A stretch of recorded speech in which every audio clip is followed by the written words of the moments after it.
Hey everyone, Pastor George here for Apologetics Wednesdays. And as you know, we finished up with Jehovah's Witnesses, we finished up the Mormons, and I'm actually going to do a shift now to talking about Christian heresies. And Mormons and Jehovah's Witnesses fall into that category very easily. But before I get into this, I'm kind of going to take us over these next few weeks, as long as it takes, up to the present of kind of identifying movements within Christianity that we can define as heresy. Now, what is a heresy? Well, a heresy has been the normal word that the Christians have used to define things that go outside of the orthodoxy of the church, right? That break with what we believe. And the problem with this term is that over the centuries, it's been applied. In the early church, it was applied very specifically to certain things. But as time has gone on, it's been applied more and more broadly to other groups of Christians that you just disagree with. For instance, the Catholics would call Protestant heretics, the Protestants would call Catholics heretics, the Orthodox would call both of them heretics, right? And so it's kind of this thing that's morphed just into the people that don't agree with us. But in the early church, it had a very clear definition, and it was people who stepped outside the bounds of what's okay for Christians to believe. And that was usually summed up in the Nicene Creed. So if you left that, that's when you left the faith, right? And the Mormons leave that because they deny Jesus is God. The Jehovah's Witnesses do the same thing, right? So it's very clear that they are heresies of Christianity. They take the ideas, but they disregard the orthodoxy and the teaching about them, and they make their own thing, right? For other groups in Christianity, we refer to them as heterodox. So we have orthodox, which is right belief, and heterodox, which is wrong belief but not heresy.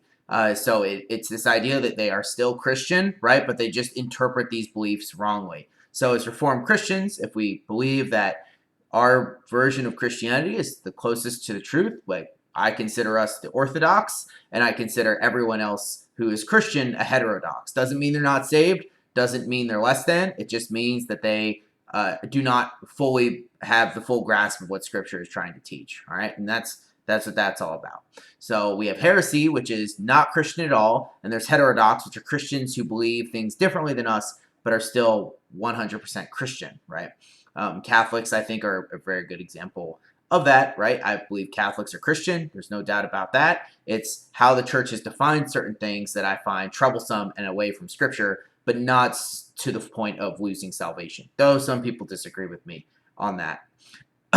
So that's the difference between the two. And over these next few weeks, what I want to do is I want to start from the beginning with Scripture, because we actually have some of the groups talked about in here, and move up to the present-ish and kind of hit on all the groups. I'll skip Jehovah's Witnesses and Mormons again because we've talked about them already, and I think that their beliefs are quite obviously wrong.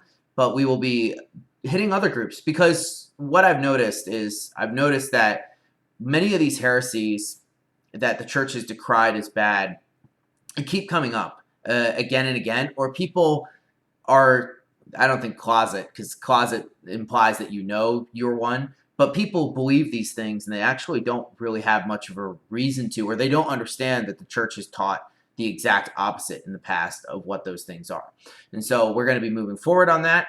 And I hope that this is able to teach you a little bit more, because apologetics usually has to do with talking to people outside the faith, but it also is important to know what we believe. So that way, when we are asked things, then we can respond and give people the right answer. I'm not expecting you guys to memorize all this information, but what I'm hoping is that you're able to take these things and apply them in conversations that you have with people, in order to shore up your own beliefs a little bit more. So I look forward to doing that next week, where we're going to talk about Gnostics. That's exciting. And then we will move on to another group in Scripture after that. But I look forward to it. I hope you guys have a wonderful rest of your Wednesday. Peace out.